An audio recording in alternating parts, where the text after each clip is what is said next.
Cosmos.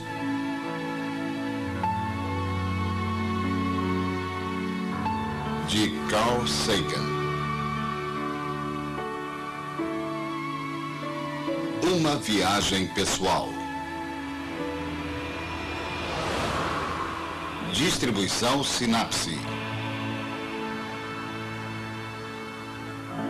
A harmonia dos mundos.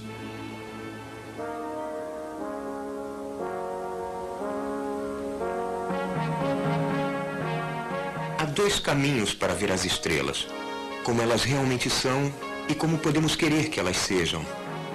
Estas são as Pleiades, grupo de estrelas jovens que os astrônomos acreditam estar deixando seus berçários estelares de gás e poeira. E esta é a nebulosa do Caranguejo, um cemitério estelar onde o gás e a poeira estão sendo dispersos de volta para o meio interestelar. Dentro dela está um pulsar moribundo. Tanto as Pleiades quanto a nebulosa do Caranguejo estão numa constelação que os astrólogos há muito chamam de Taurus, o touro.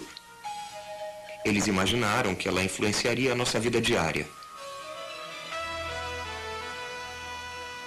Os astrônomos dizem que o planeta Saturno é um imenso globo de hidrogênio e hélio circundado por um anel de bolas de neve com 50.000 quilômetros de largura, e que a grande mancha vermelha de Júpiter é uma tempestade gigantesca que o açoita há talvez 1 milhão de anos. Mas os astrólogos veem os planetas afetando o caráter e o destino humanos. Júpiter representa um ar de nobreza, um comportamento manso. E Saturno, o coveiro, promove, dizem eles, a desconfiança, a suspeita e o mal. Para os astrônomos, Marte é um lugar tão real quanto a Terra, um mundo que aguarda exploração.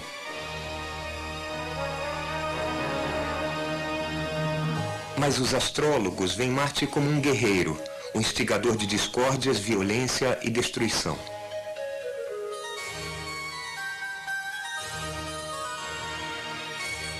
A astronomia e a astrologia nem sempre foram tão distintas. Na maior parte da história do homem, uma se sobrepõe à outra. Mas chegou uma época em que a astronomia escapou do confinamento da astrologia. As duas tradições começaram a divergir na vida e na mente de Johannes Kepler. Foi ele quem desmistificou o céu ao descobrir que há uma força física por trás do movimento dos planetas. Ele foi o primeiro astrofísico e o último astrólogo científico.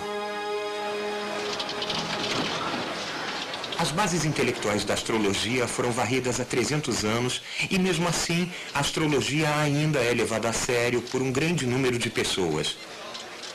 Você já reparou como é fácil achar uma revista sobre astrologia?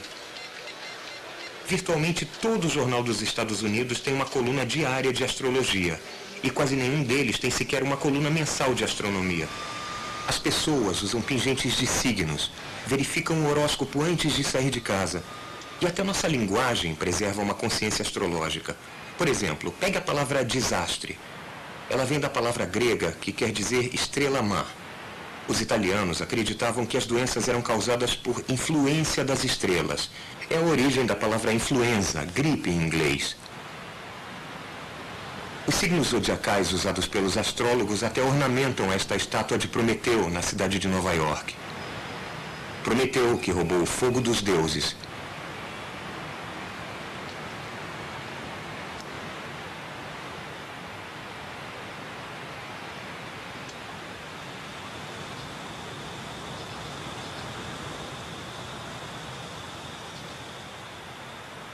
Mas que negócio todo é esse de astrologia?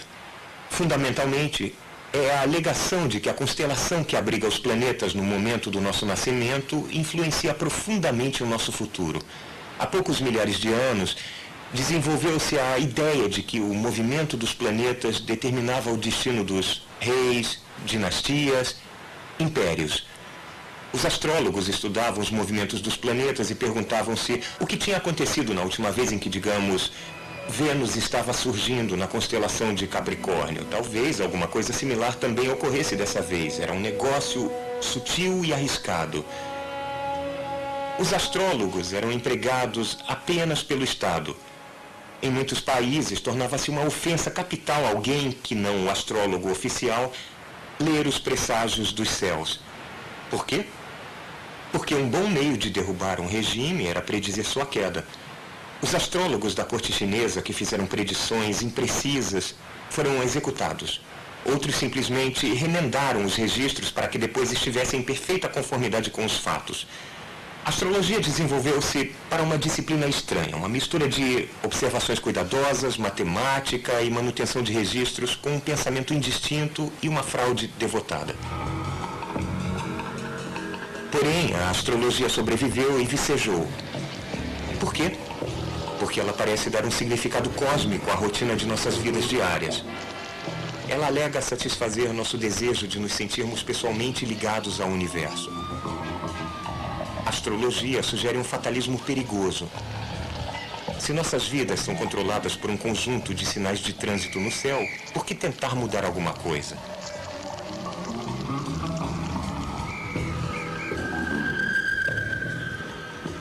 Vejam isto, aqui temos 2 jornais diferentes publicados na mesma cidade no mesmo dia. Vamos ver o que eles dizem sobre astrologia. Suponhamos que você seja de Libra, que nasceu entre 23 de setembro e 22 de outubro. De acordo com o astrólogo do New York Post, conciliação vai ajudar a aliviar a tensão. Bom, talvez isto seja um tanto vago.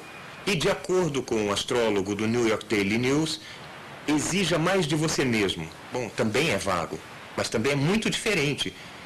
É interessante que estas previsões não são previsões que nos dizem o que fazer, não dizem o que vai acontecer. Elas são feitas conscientemente para serem tão vagas que podem se aplicar a qualquer um e discordam uma da outra. A astrologia pode ser testada pelas vidas de gêmeos. Há muitos casos reais como este. Um gêmeo é morto na infância em, digamos, um acidente de bicicleta ou atingido por um raio, mas o outro tem uma vida próspera até a velhice. Suponha que tenha acontecido comigo.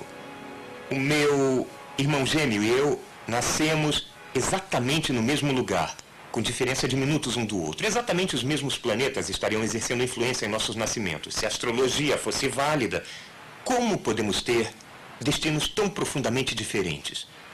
Acontece que os astrólogos não conseguem nem concordar entre si sobre o significado das configurações astrológicas. Em testes meticulosos, eles são incapazes de predizer o caráter e o futuro de pessoas de quem eles sabem somente a hora e o local de nascimento. E também, como isso poderia dar certo? Como o nascer de Marte, no momento do meu nascimento, pode me afetar naquela hora e agora? Eu nasci em um quarto fechado. A luz de Marte não podia entrar. A única influência de Marte que poderia me afetar seria sua gravidade. Mas a influência gravitacional do obstetra era muito maior do que a influência gravitacional de Marte. Marte é muitíssimo maior, mas o obstetra estava muito mais perto.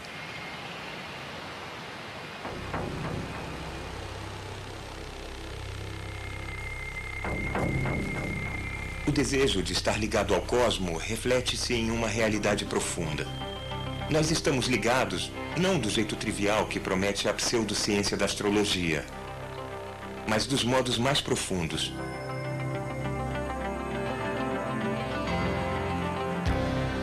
Nosso pequeno planeta está sob a influência de uma estrela. O Sol nos aquece, dirige o clima, sustenta todas as coisas vivas. Há 4 bilhões de anos, ele produziu a vida na Terra. Mas o nosso Sol é apenas uma de 1 bilhão de trilhões de estrelas dentro do universo observável. E todos esses incontáveis sóis obedecem a leis naturais, algumas das quais já são nossas conhecidas. Como nós descobrimos que tais leis existem? Se vivêssemos em um planeta onde nada nunca mudasse, não haveria nada o que fazer, não haveria nada a descobrir. Não haveria ímpeto para a ciência. E se vivêssemos em um mundo imprevisível, onde as coisas mudassem aleatoriamente ou de modos muito complexos, não seríamos capazes de entender as coisas. E, de novo, não haveria essa coisa da ciência. Mas nós vivemos em um universo no meio, onde as coisas mudam, tudo bem, mas de acordo com os padrões, regras, ou, como chamamos, leis da natureza. Se eu jogar um graveto no ar, ele sempre vai cair. Se o sol se põe no oeste, ele sempre nasce de novo na manhã seguinte, no leste. E assim é possível entender as coisas. Podemos fazer ciência e com ela podemos melhorar a nossa vida. Os seres humanos são bons em entender o mundo e sempre fomos. Fomos capazes de caçar ou de fazer fogueiras só porque tínhamos imaginado alguma coisa.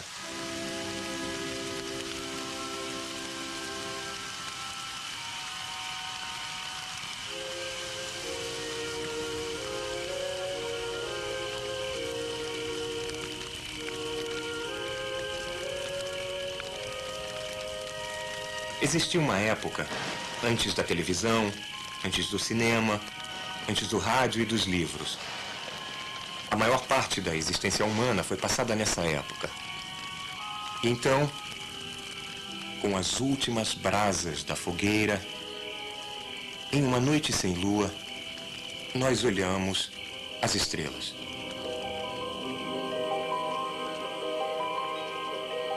O céu noturno é interessante, há padrões lá. Se olharmos com atenção, poderemos ver imagens. Uma das constelações mais fáceis de reconhecer está no céu do norte. Na América do Norte, ela se chama Big Dipper, a Grande Concha. Os franceses têm uma ideia similar, eles a chamam de La Casserole, a caçarola.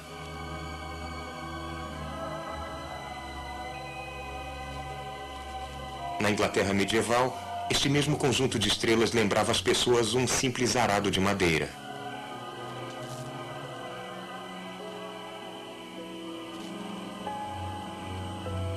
Os chineses antigos tinham uma noção mais sofisticada.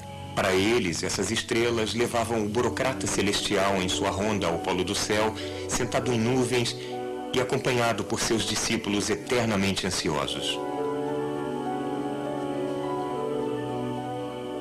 As pessoas do norte da Europa imaginaram ainda um outro padrão.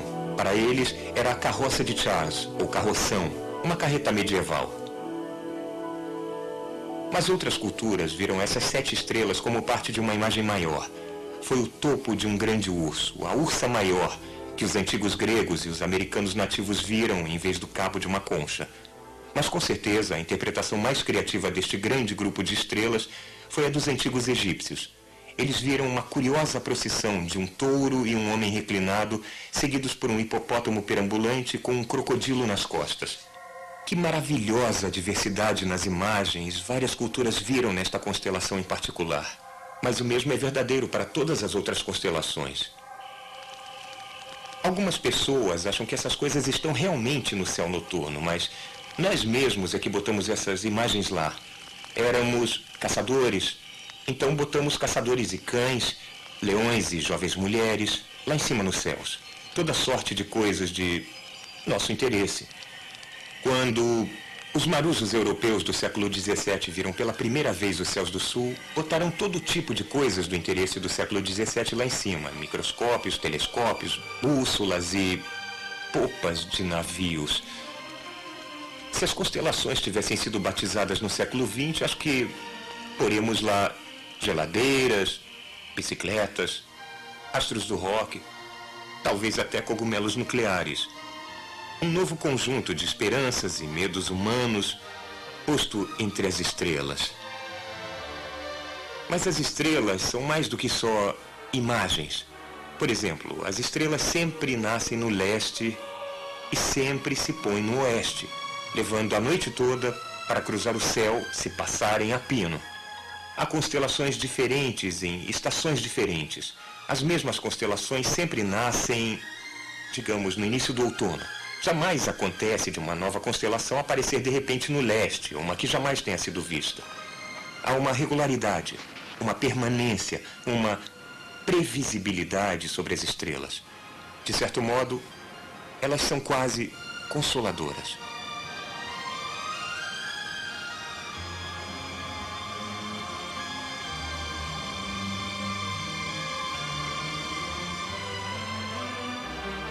volta do Sol após um eclipse total.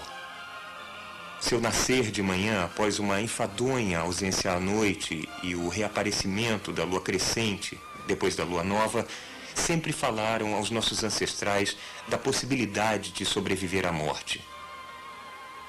Lá em cima, nos céus, havia uma metáfora da imortalidade. Quase 1000 anos depois, no sudoeste norte-americano, o povo Anasazi construiu um templo de pedras, um observatório astronômico para marcar o dia mais longo do ano. O amanhecer desse dia deve ter sido uma ocasião alegre, uma celebração da generosidade do sol.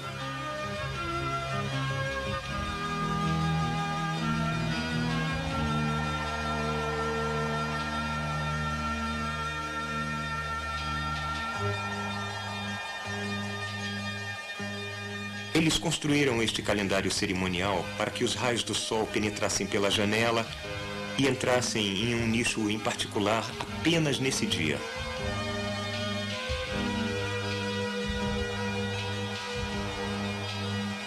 Esse tipo de precisão é um triunfo da inteligência humana.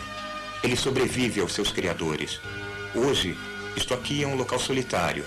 O povo Anasazi não existe mais. Eles aprenderam a predizer a mudança das estações. Não conseguiram predizer a mudança do clima e a falta de chuvas.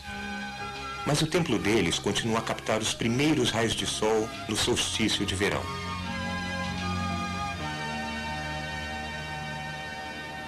Eu imagino que o povo Anasazi se reunia nesses bancos todo dia 21 de junho vestido com penas e turquesa para celebrar o poder do sol.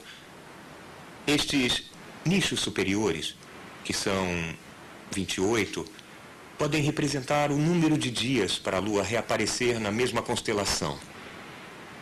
Essas pessoas prestavam muita atenção ao Sol e à Lua e às estrelas.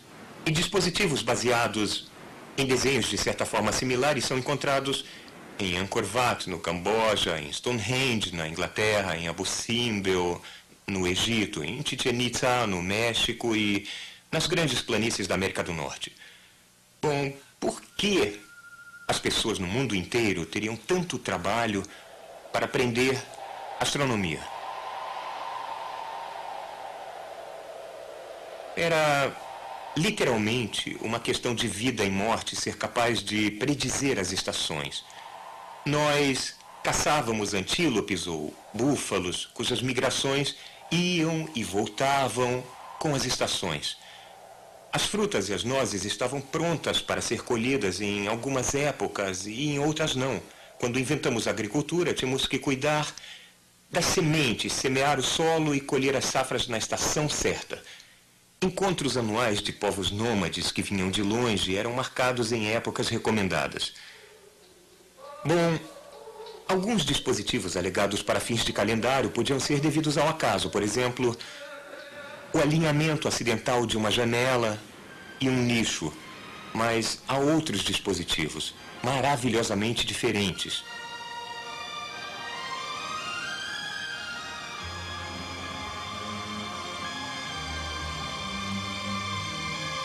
Hoje, só as ruínas secas das grandes cidades Anasazi sobreviveram à devastação do tempo. Não muito longe destas antigas cidades, em um local quase inacessível, há um outro marcador de solstício. Este de propósito singular e inequívoco. O arranjo deliberado de 3 grandes lajes de pedra permite que uma fenda de luz do sol penetre no coração de uma espiral escavada somente ao meio-dia, no dia mais longo do ano.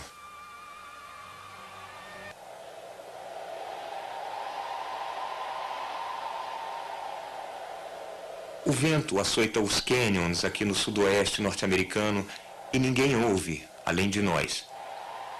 Um lembrete das 40.000 gerações de homens e mulheres que nos precederam, sobre quem não sabemos quase nada, sobre quem a nossa sociedade está baseada.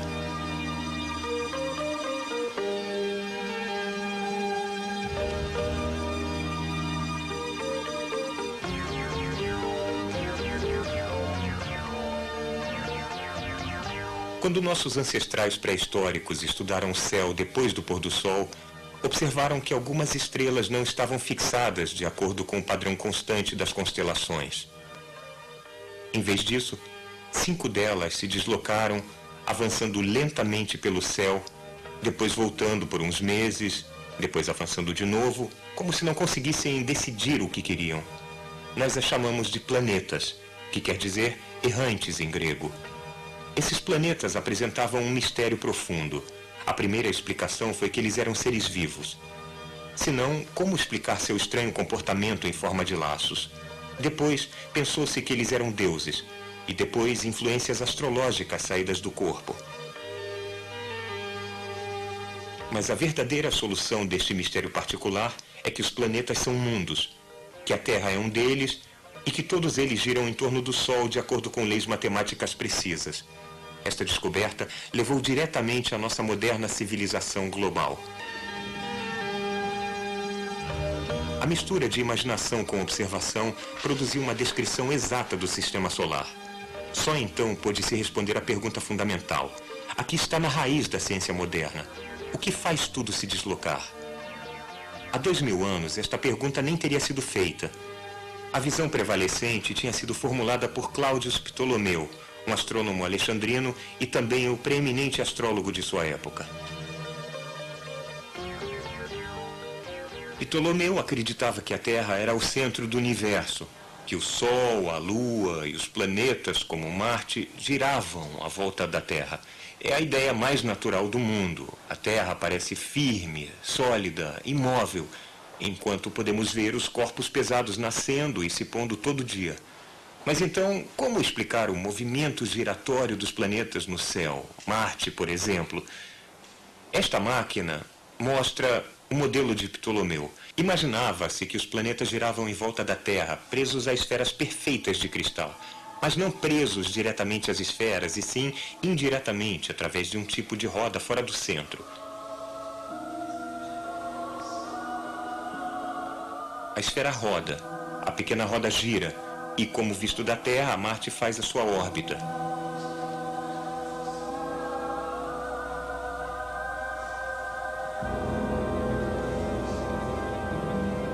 Este modelo permitiu predições razoavelmente acuradas do movimento planetário, onde um planeta estaria em determinado dia, por exemplo. Com certeza, predições boas o bastante para os padrões da época de Ptolomeu e ainda por um bom tempo. Apoiado pela Igreja na Idade das Trevas, o modelo de Ptolomeu evitou efetivamente o avanço da astronomia por 1500 anos. Finalmente, em 1543, uma explicação muito diferente do aparente movimento dos planetas foi publicada por um clérigo polonês chamado Nicolau Copérnico. Seu aspecto mais ousado era a proposta de que o Sol, e não a Terra, era o centro do universo. A Terra foi rebaixada a apenas um dos planetas. O retrocesso, ou movimento circular, acontece quando a Terra ultrapassa Marte em sua órbita. Dá para ver isso do ponto de vista da Terra. Marte agora está indo ligeiramente para trás e não está indo em sua direção original. Este modelo de Copérnico pelo menos funcionava tão bem quanto as esferas de cristal de Ptolomeu, mas irritou muita gente. A Igreja Católica mais tarde pôs o trabalho de Copérnico em sua lista de livros proibidos. E Martinho Lutero descreveu Copérnico com essas palavras. Ele disse: as pessoas dão ouvidos a um astrólogo presunçoso. Esse tolo quer reverter toda a ciência da astronomia. Fecha aspas. A confrontação entre as duas visões do cosmo, centrada na Terra e centrada no Sol, atingiu seu clímax com um homem que, como Ptolomeu, era tanto astrônomo quanto astrólogo.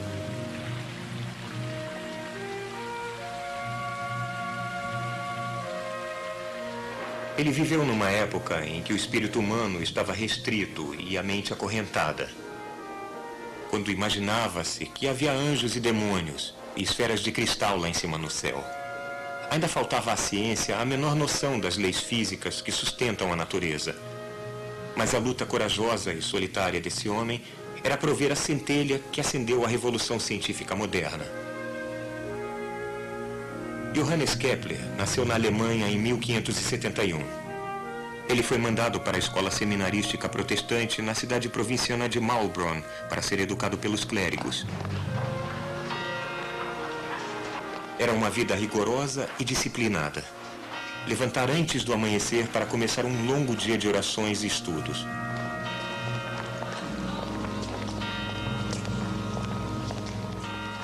Era a idade da reforma. Maulbronn era um tipo de treinamento intensivo, educativo e ideológico, treinando os jovens protestantes no uso das armas teológicas contra a fortaleza do catolicismo romano. Denn ich befehle mich, meinen Leib und Seele, alles in deine Hände. Havia pouca tranquilidade e conforto para um garoto sensível como Kepler. Ele era inteligente e sabia disso. Isso, junto com sua teimosia e sua ardente independência, serviu para isolá-lo dos outros garotos. Kepler fez poucos amigos em seus 2 anos em Maulbronn. Então ele fechou-se em si mesmo, fugindo para o mundo de seus próprios pensamentos, frequentemente preocupado com sua indignidade aos olhos de Deus. Ele se desesperou em jamais conseguir a salvação.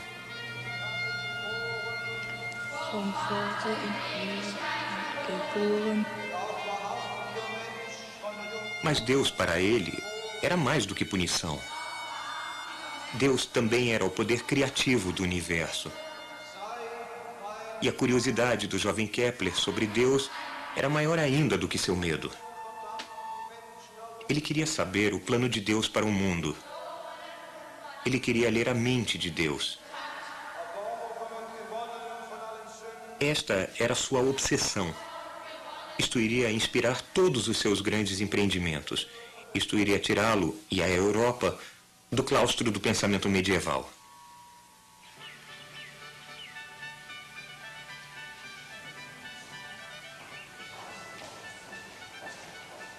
Em lugares como Maulbronn, os fracos ecos do gênio da antiguidade ainda reverberavam.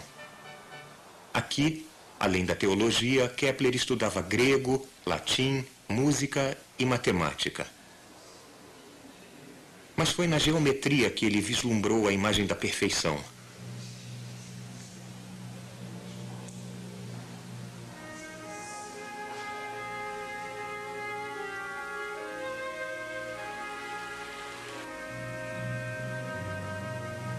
Mais tarde ele escreveria: a geometria existia antes da criação.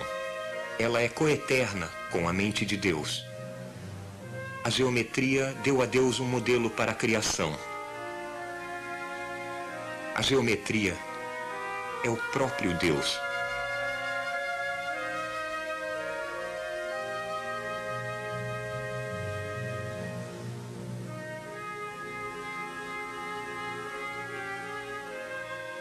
Mas o mundo real da época de Kepler estava longe de ser perfeito.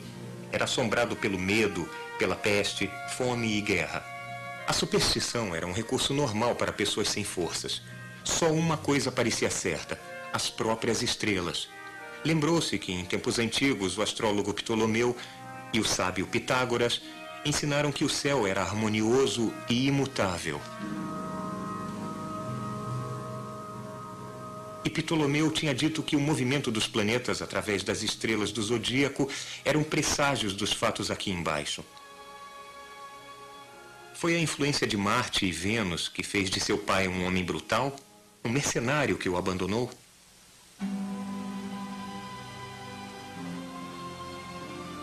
Será que uma conjunção infeliz de planetas em um signo adverso fez de sua mãe uma mulher perversa e briguenta?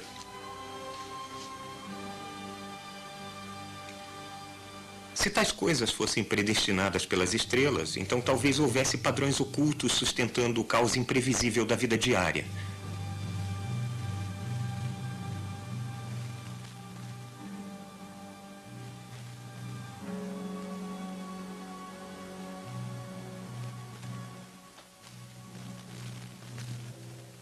Padrões tão constantes quanto as estrelas.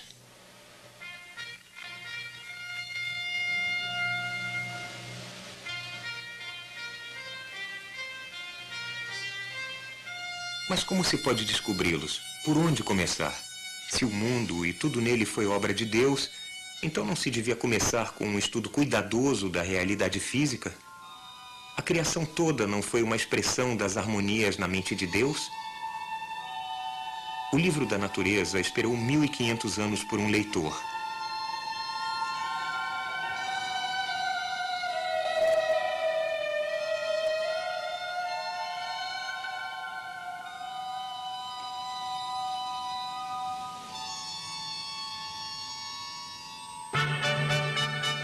Em 1589, Kepler deixou Maulbronn para continuar seus estudos na grande universidade de Tübingen.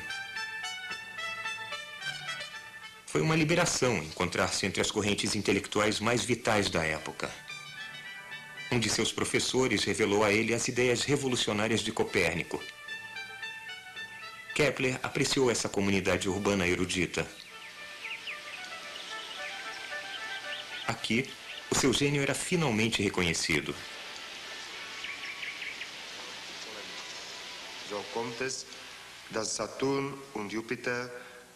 Kepler não seria ordenado depois de Tübingen. Em vez disso, para sua grande surpresa, foi convocado para Graz, na Áustria, para tornar-se professor de matemática colegial. Kepler não era muito bom professor. Em seu primeiro ano em Graz, a sua turma de matemática só teve um punhado de alunos. No segundo ano, nenhum. Ele resmungava, divagava e era às vezes totalmente incompreensível. Ele era distraído por um clamor incessante de especulações e associações que passavam por sua cabeça.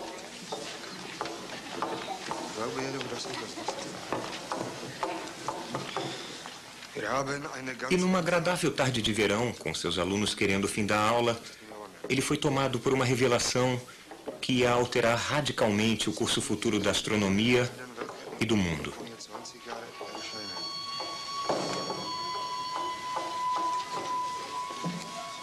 Havia apenas 6 planetas conhecidos em seu tempo: Mercúrio, Vênus, Terra, Marte, Júpiter e Saturno. Por um tempo, Kepler ficou pensando: por que só 6 planetas? Por que não 20 planetas ou 100? E por que esse espaçamento em particular entre suas órbitas? Ninguém jamais havia feito tais perguntas antes. Durante uma aula de astrologia, Kepler inscreveu dentro do círculo do zodíaco um triângulo com 3 lados iguais. Ele então notou, quase que por acaso, que um círculo menor inscrito dentro do triângulo tinha a mesma ligação com um outro círculo do que a órbita de Júpiter com a órbita de Saturno. Pode uma geometria similar relacionar as órbitas de outros planetas? Kepler lembrou dos sólidos perfeitos de Pitágoras. De todas as formas tridimensionais possíveis, havia 5, e apenas 5, cujos lados eram polígonos regulares. Ele acreditava que os 2 números estavam ligados, que a razão de haver apenas 6 planetas era que havia apenas 5 sólidos regulares. Nesses sólidos perfeitos, aninhados um dentro do outro, ele acreditava ter descoberto os apoios invisíveis para as esferas dos 6 planetas.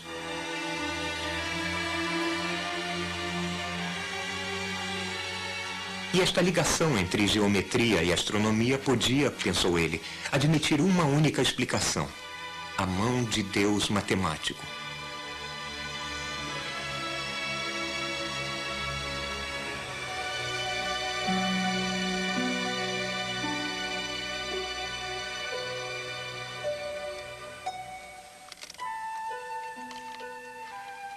O prazer intenso que eu tive com esta descoberta jamais pode ser dito em palavras, disse ele. Agora eu não fico mais abatido no trabalho. Passei dias e noites em trabalhos matemáticos até conseguir ver se a minha hipótese concordaria com as órbitas de Copérnico ou se minha alegria iria sumir em pleno ar.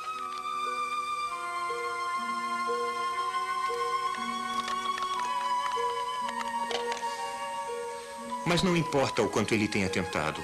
Os sólidos perfeitos e as órbitas planetárias não concordaram muito bem uns com os outros. Por que não deu certo? Porque, infelizmente, estava errado. O verdadeiro tamanho das órbitas dos planetas que conhecemos agora não tem absolutamente nada a ver com os 5 sólidos perfeitos, como mostra a descoberta posterior de Urano, Netuno e Plutão. Mas Kepler passou o resto da vida perseguindo esse fantasma geométrico. Não conseguiu abandoná-lo e não conseguiu fazê-lo funcionar. A sua frustração deve ter sido enorme. Finalmente, ele decidiu que as observações planetárias, há muito aceitas, é que deveriam estar imprecisas, e não seu modelo de sólidos aninhados. Só havia um homem no mundo com acesso a observações mais precisas. Esse homem era Tycho Brahe, que por acaso tinha escrito recentemente a Kepler para que fosse trabalhar com ele. Kepler ficou relutante a princípio, mas não tinha escolha.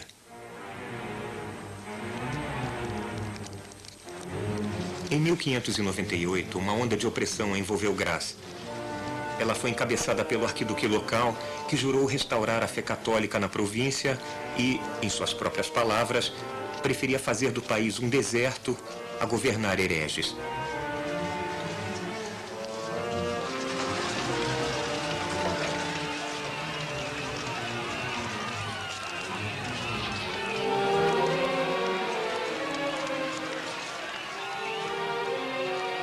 A escola de Kepler foi fechada. As pessoas foram proibidas de venerar, de cantar hinos e de ter livros de natureza herege. Os que se recusavam a abraçar o catolicismo eram multados em 10% de seus bens e exilados do país feridos de morte. Kepler preferiu o exílio.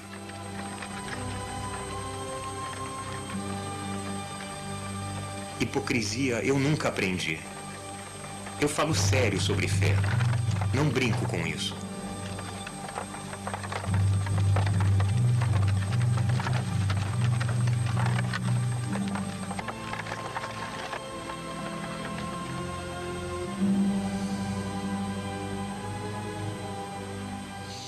Para Kepler, esse foi apenas o primeiro de uma série de exílios forçados a ele por religiosos fanáticos.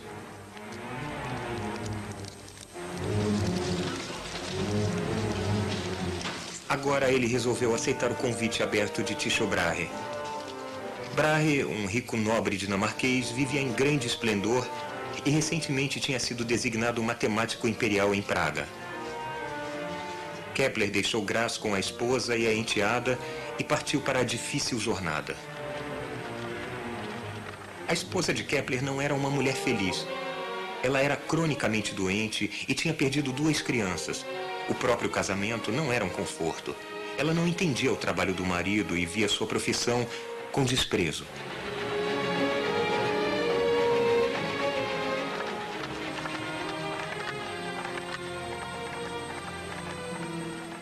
Kepler era casado com o trabalho, e cada quilômetro tedioso o levava para mais perto do grande Tycho Brahe, cujas observações ele sinceramente esperava que confirmassem a sua teoria. Kepler previa a propriedade de Tycho como um santuário dos males do tempo. Ele aspirava a ser um colega valoroso para o ilustre Tycho, que por 35 anos tinha ficado imerso em medidas exatas de um universo que funciona como um relógio, ordenado e preciso.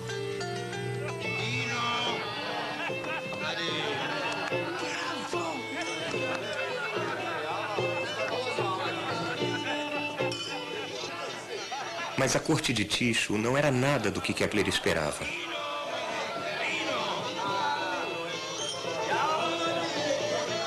O próprio Tycho era uma figura vistosa, adornada com um nariz de ouro.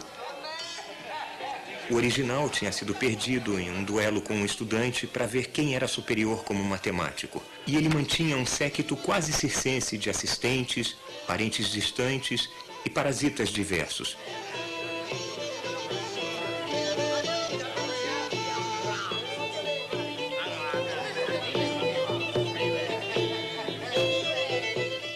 Kepler não gostava das festanças intermináveis. Ele estava impaciente para ver os dados de Tycho, mas Tycho dava a ele apenas algumas partes por vez. Tycho, disse ele, não me deu oportunidade de compartilhar de seus estudos. Ele, apenas no curso de uma refeição e entre outros assuntos, mencionava, assim de passagem, hoje a figura do apogeu de um planeta, amanhã os nodos de outro. Kepler não compatibilizava com tais jogos, e o clima geral de intriga ofendeu seu senso de decência.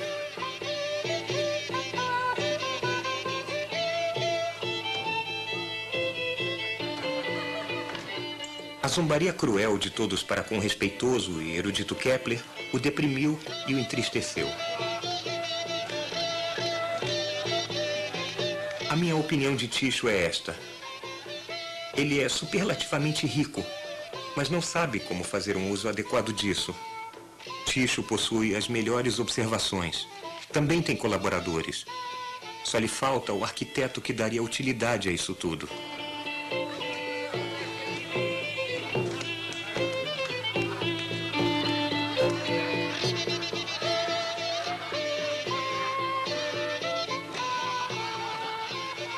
Tycho foi incapaz de transformar as suas observações em uma teoria do sistema solar coerente.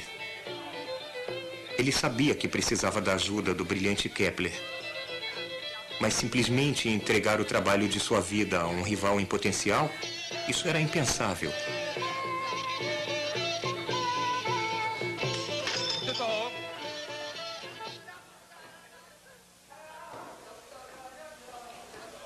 Tycho era o maior gênio observador da época e Kepler o maior teórico. Cada um sozinho não conseguiria atingir a síntese que os dois sentiam ser agora possível.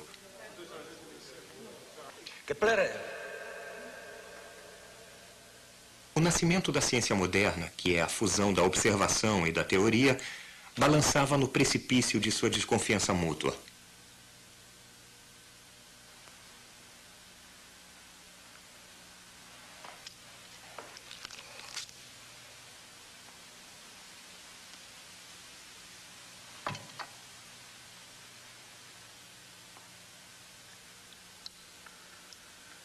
Os dois brigavam repetidamente e reconciliavam-se, até que alguns meses depois, Tycho morreu por sua habitual superindulgência com a comida e com o vinho. Kepler escreveu a um amigo: na última noite do suave delírio de Tycho, ele ficou repetindo estas palavras como alguém compondo um poema.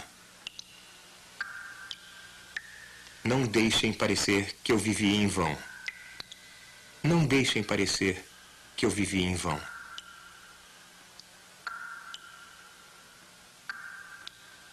E não viveu. Finalmente, depois da morte de Tycho, Kepler deu um jeito de extrair de sua relutante e enlutada família as observações do aparente movimento de Marte através das constelações obtidas em um período de muitos anos. Os dados das últimas décadas antes da invenção do telescópio eram de longe as mais precisas já obtidas até aquela época. Kepler trabalhou com um tipo de intensidade apaixonada para entender as observações de Tycho. Que movimentos reais da Terra e de Marte em relação ao Sol podem explicar a precisão da medida, o movimento aparente, como visto da Terra, de Marte no céu. E por que Marte? Porque Tycho tinha dito a Kepler que o movimento aparente de Marte era o mais difícil de reconciliar com uma órbita circular. Após anos de cálculos, ele acreditava que tinha achado os valores corretos para uma órbita marciana circular que batia com 10 das observações de Tycho Brahe dentro de 2 minutos de arco. Há 60 minutos de arco em um grau angular e, é claro, 90 graus do horizonte ao zênite. Então, alguns minutos de arco é uma quantidade muito pequena para medir, principalmente sem um telescópio. Mas o êxtase de Kepler com a descoberta logo desmoronou para desânimo, porque 2 outras observações de Tycho eram inconsistentes com a sua órbita por uns 8 minutos de arco. Kepler escreveu: se eu tivesse acreditado que poderíamos ignorar esses 8 minutos, teria remendado a minha hipótese de acordo com isso. Mas já que não era permissível ignorá-los, esses 8 minutos apontavam a estrada para uma reforma completa da astronomia.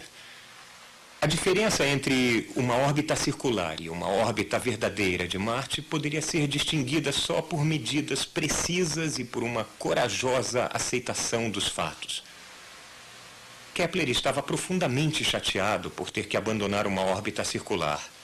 Isso abalou sua fé em Deus como o criador de uma geometria celestial perfeita. Tendo limpado a estabilidade da astronomia de círculos e espirais, disse ele ficou com apenas uma simples carruagem de esterco.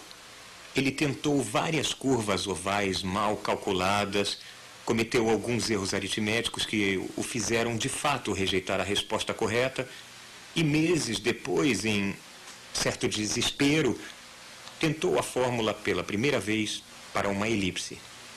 A elipse batia lindamente com as observações de Tycho.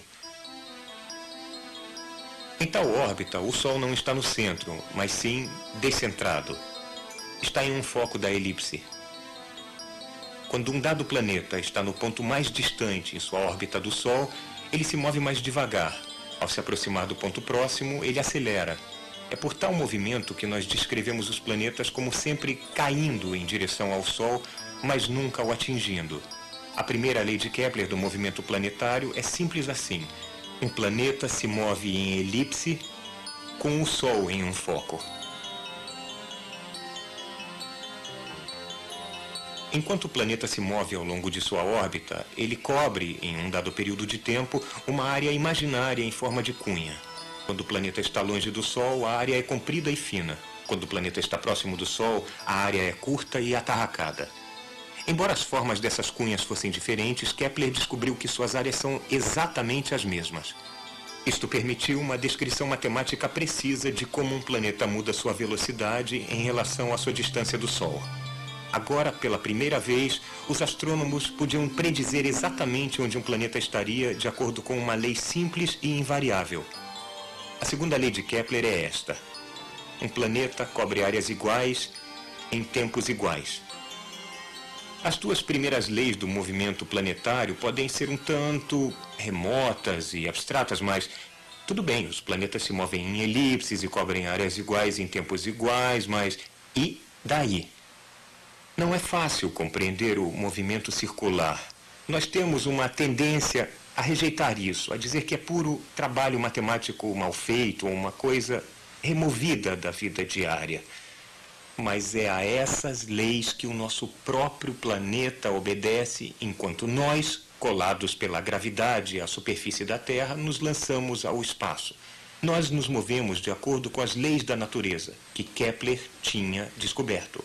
Quando mandamos espaçonaves aos planetas, quando observamos estrelas duplas, quando examinamos o movimento de galáxias distantes, nós descobrimos que em todo o universo as leis de Kepler são obedecidas. Muitos anos depois, Kepler apresentou a sua terceira e última lei do movimento planetário, uma lei que relaciona o movimento dos vários planetas a cada um e que põe corretamente em ordem o mecanismo do sistema solar. Ele descobriu um relacionamento matemático simples entre o tamanho da órbita de um planeta e a velocidade média na qual ele viaja em torno do Sol. Isto confirmou a sua antiga crença de que deve haver uma força no Sol que move os planetas. Uma força mais forte para os planetas internos, mais rápidos, e mais fraca para os outros planetas externos, mais lentos. Isaac Newton mais tarde identificou essa força como gravidade, respondendo finalmente à pergunta fundamental: o que faz os planetas se deslocarem? A terceira lei, ou lei harmônica de Kepler, diz que os quadrados dos períodos dos planetas, o tempo para eles completarem uma órbita, são proporcionais aos cubos, a terceira potência de suas distâncias médias do Sol. Então, quanto mais longe um planeta está do Sol, mais lentamente ele se move, mas de acordo com uma precisa lei matemática. Kepler foi a primeira pessoa na história da espécie humana a entender correta e quantitativamente como os planetas se movem, como o sistema solar funciona.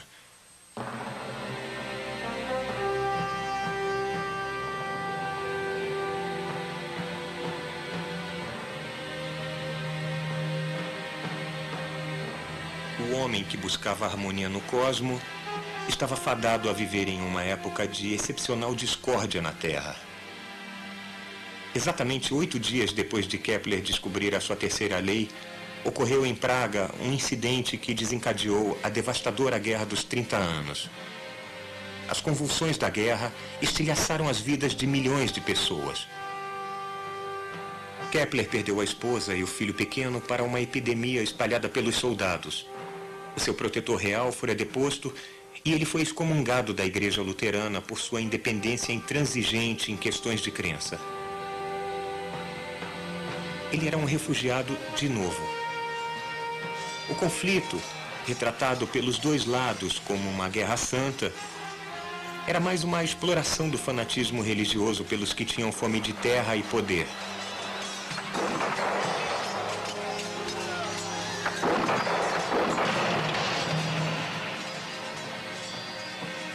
Essa guerra introduziu a pilhagem organizada para manter os exércitos no campo. A população brutalizada da Europa ficou indefesa quando as lâminas de seus arados e suas podadeiras foram literalmente batidas para virarem espadas e lanças. O boato e a paranoia varreram o interior, envolvendo principalmente os indefesos. Entre os muitos bodes expiatórios escolhidos, estavam senhoras idosas que moravam sozinhas e eram acusadas de bruxaria.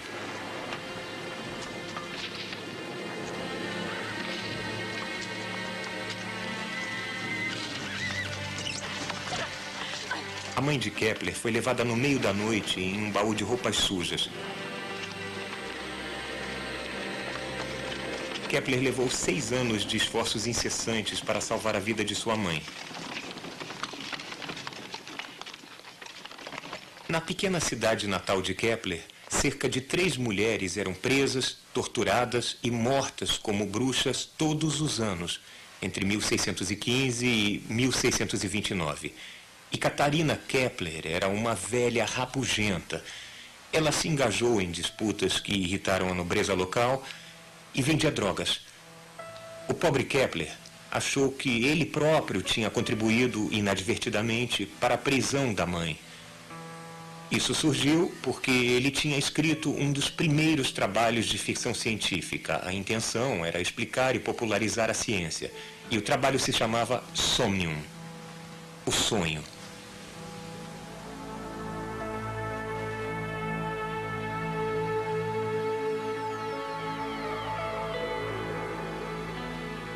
Ele imaginou uma viagem à Lua com os viajantes espaciais em pé na superfície lunar, olhando para cima, para verem, girando lentamente sobre eles, o lindo planeta Terra. Parte da base para a acusação de bruxaria era de que, em seu sonho, Kepler usou o feitiço da mãe para deixar a Terra. Mas ele acreditava mesmo que um dia os seres humanos iriam lançar naves celestiais com velas adaptadas para as brisas do céu, cheias de exploradores que, disse ele, não temeriam a vastidão do espaço. Ele especulou sobre as montanhas, vales, crateras, clima e possíveis habitantes da Lua. Antes de Kepler, a astronomia tinha pouca ligação com a realidade física. Mas com Kepler, veio a ideia de que uma força física move os planetas em suas órbitas. Ele foi o primeiro a combinar uma imaginação corajosa com medidas precisas para seguir para o cosmo. Isso mudou tudo.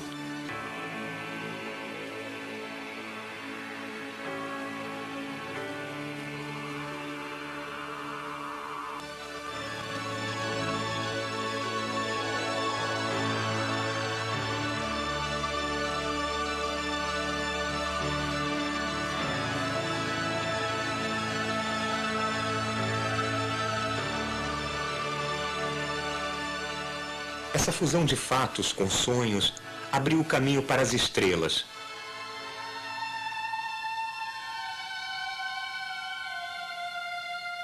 Quando garoto, Kepler tinha sido capturado por uma visão do esplendor cósmico. Uma harmonia dos mundos que ele buscou tão incessantemente a vida toda. A harmonia neste mundo o evitou. Suas 3 leis do movimento planetário representam, agora sabemos, uma harmonia real dos mundos. Mas para Kepler, elas eram apenas incidentais para sua busca por um sistema cósmico baseado nos sólidos perfeitos. Um sistema que, vejam só, existia apenas em sua mente.